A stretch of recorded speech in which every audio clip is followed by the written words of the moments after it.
নমস্কার।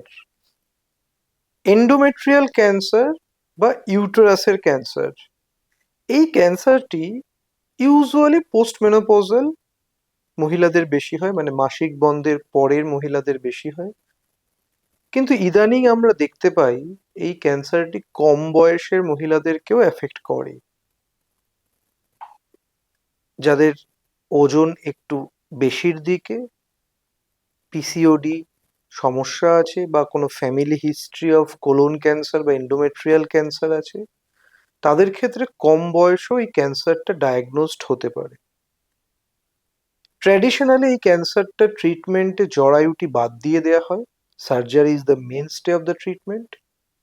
তাই যদি কোনো young patient, maybe around 30 or 35, যার এই ক্যান্সারটি ডায়াগনোজড হয়েছে, যে প্রেগনেন্সি নিতে চাইছে, তার ক্ষেত্রেও কি আমরা একই রকম ট্রিটমেন্ট করি? না।